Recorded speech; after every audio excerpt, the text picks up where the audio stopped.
টকে আজ M2M আড্ডা। হ্যাঁ, মুখোমুখি তো বটেই, বাট মানুষ ভার্সেস মিমি, অর্থাৎ M2M আড্ডা। প্রথমেই বলবো যে কেমন আছো? খুব ভালো। মিমি চক্রবর্তী তো খুব রাগী, প্রচণ্ড রাগ মিমির।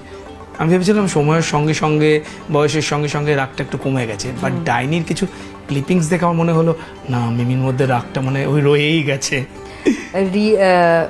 রিয়েল থেকে রিলের রাগটা থাকাটাই বেটার আমার মনে হয়।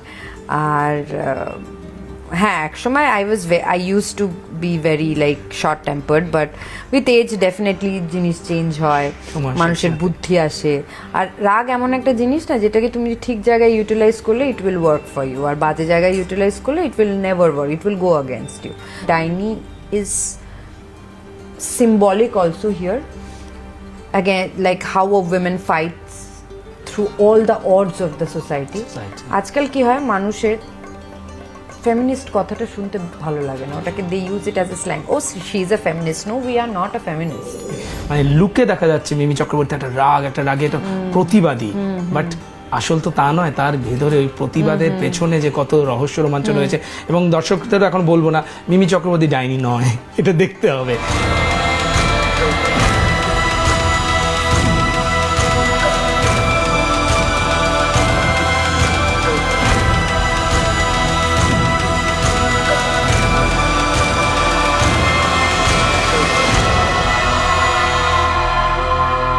মিমি, কোথাও তোমার মনে হয় কি যে ডাইনি প্রথা এবং পেট্রিয়ার্কি একে অপরের সঙ্গে অতপ্রতভাবে জড়িয়ে? ডাইনিটা তো ক্রিয়েট করা তো মানুষেরই, মানে পুরুষদেরই। মানে একটা আমি তোমায় ফর এক্সাম্পল বলছি, যেমন সতীদাহ ক্রিয়েট করা হয়েছে। সতীদাহ ক্রিয়েট করা হয়েছে। তারপরে ধরো একটা বাচ্চা মেয়েকে বিয়ে দেওয়া হয় একজন 90 বছর এর লোকের সাথে, সে মরে গেলে তাকেও জ্বালিয়ে দেওয়া হয়, মানে সে পিউবার্টিতে ঢোকার আগে তাকে বিয়ে দিয়ে দেওয়া হয়। তারপরে সে কিভাবে বাঁচলো না বাঁচলো সেটা আমাদের দায়িত্ব নয়। বিয়ে দেওয়াটা ইজ ভেরি ইম্পর্টেন্ট না আমাদের সমাজে। ইট ইজ মেয়ে কোথায় পৌঁছেছে, কি করেছে, কি অ্যাচিভ করেছে ইজ নট ইম্পর্টেন্ট, বাট যদি তোমার বিয়ে না হয়ে থাকে তাহলে you have not achieved anything in life. তুই হাঁটতে শেখ, তোর জন্য চুল মোটা হয়, তোর জন্য চোখে কাজল দে যাতে চোখটা বড় হয়, যাতে ঠিক বাড়িতে বিয়ে হয়। শুনেছো তো এই কথাগুলো? তাহলে বিয়ের বাজারে পাত্রীর দর বাড়ে, মানে আমি নিজে শুনেছি ছোটবেলায়। আগে কেন, তুমি এখনো পত্রপত্রিকা বিজ্ঞাপন দেখো না, ফর্সা সুন্দরী দীর্ঘাঙ্গী পাত্রী কাম্য। We are modern. We are not modern. We can never be modern. We don't know what the word modern means. Modern does not means wearing a hot pant and a linen t-shirt and shirt and sitting and talking about women and not respecting them. It is not modernization. Can never be. তোমাকেও শুনতে হয় নিশ্চয়ই, তোর বিয়ে কবে হবে, বিয়ের কথা ভাবছো? মানে এটা সোসাইটি আমি বলছি। হ্যাঁ, অফকোর্স শুনতে হয়।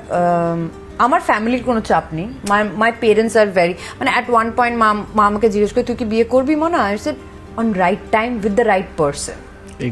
ইট is very important with the right person. কেন মানুষ, কারণ কি I am not a person and I don't belong from a family যেখানে না, মানে I don't know what future has for me, অনেকগুলো সেটেলমেন্ট হবে। মানে আমার ফ্যামিলি ভেরি স্ট্রিক্ট। তো আমি আমার পার্টনারকে ভেরি ওয়াইজলি চুজ করবো। Only because society wants me to get married, I will not get married. কদিন আগেই নারী দিবস গেল। নারী দিবস উদযাপনের কোনো মানেই নেই। আমার মা তো আমাকে ছোটবেলা থেকে শিখেছে যে প্রত্যেক দিনই নারী দিবস। একদমই, এটা তোমার এটাই তো বলছি যে এই আপব্রিঙ্গিংটা যদি ঘরে ঘরে এটা হতো না মানুষ, তাহলে আজকে আমাদের এই ফেমিনিজম, এই উইমেন্স রাইট, বাসে ব্যাগটাকে সামনের দিকে নিয়ে যেতে হতো না, হাত ওঠানোর আগে ভাবতে হতো না কে কুনুই দিচ্ছে, এইটা আমাদের ভাবতে হতো না। সো রিসেন্টলি এই যে অনেক কিছু হচ্ছিল কলকাতায়, সো আমাকে আমার কিছু রেপ থ্রেটস এর কমেন্ট এসেছিল social media, and I took them to court. তাদের নামে চার্জশিট ফাইল করা হয়েছে। I will tell, I said I have all the time for this, because today আজকে যখন এটাকে নর্মালাইজ করা তো উচিত নয়। দুজন জেলের ভেতরে 7 বছর থাকবে, তাহলে লোকে বুঝতে পারবে যে this is also as equal crime. মানে তুমি, মানে we are fighting against that and people are coming in the comment section and commenting that. So আমি একজনের প্রোফাইলে গিয়ে, হয় না ইনকুইজিটিভনেস, হু আর ইউ, একজনের প্রোফাইলে কৃষ্ণের ছবি দেওয়া, আরেকজনের প্রোফাইলে তার বউ এবং তার মেয়ের ছবি দেওয়া।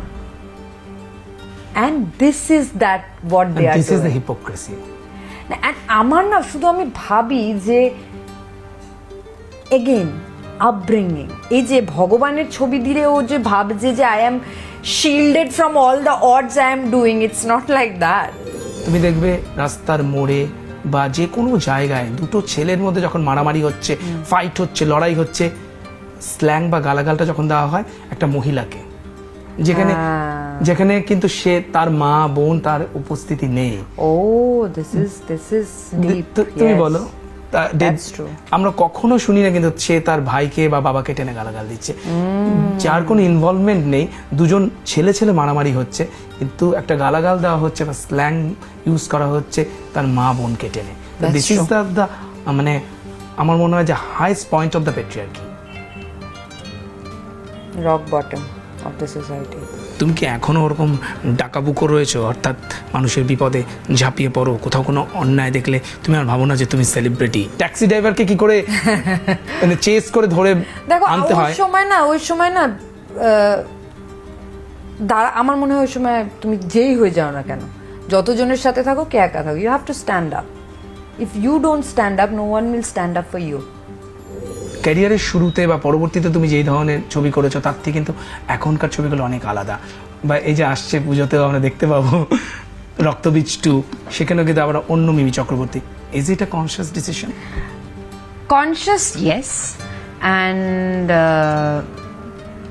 স্ক্রিপ্টও আসছে সেরকম, মানে অনেক রকমেরই স্ক্রিপ্ট আসছে। So I try and select. A lot of people tell me that তোমাকে ফিল্মে খুব কম দেখা যায়। আমি লাস্ট ইয়ার ইট ওয়াজ আলাপ অ্যান্ড তুফান, মানে দুটোর বেশি আর কত ছবি করবো, মানে আমি দুটোর পরে আমি থকে যাই মানে। হ্যাঁ, তবে দর্শকদের বলবো যে আমির খানের সঙ্গে কিন্তু মিমি চক্রবর্তীর একটা মিল রয়েছে, দুজনই খুব কম কাজ এবং সিলেক্টিভ ওয়ার্ক করতে পছন্দ করেন। একদমই নয় ওইসব ব্যাপার। আমির খানের মতো টাকা হলে তো আমি বেঁচেই যেতাম, তাহলে তো আমি কাজই করতাম না হয়তো, বাট নো ইটস নট।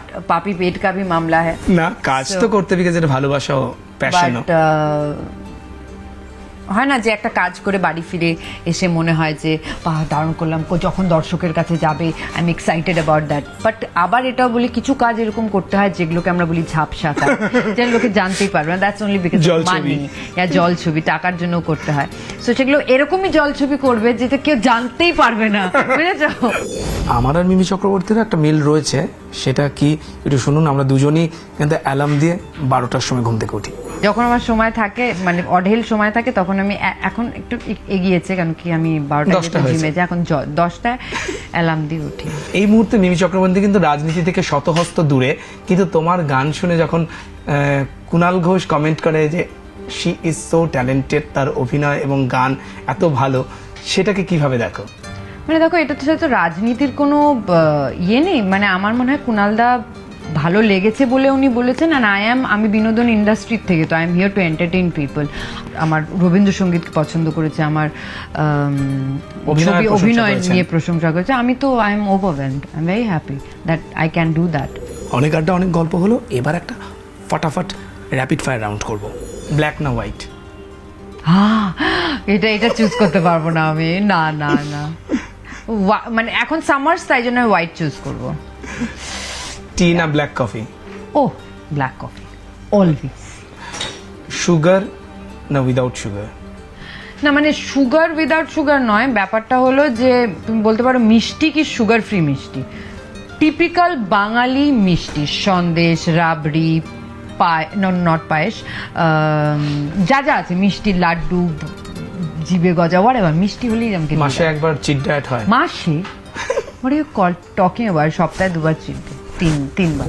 আমি মিমি চক্রবর্তীকে রাস্তায় ফুচকা খেতে দেখেছি। হ্যাঁ, খাই তো, আমার ভালো লাগে।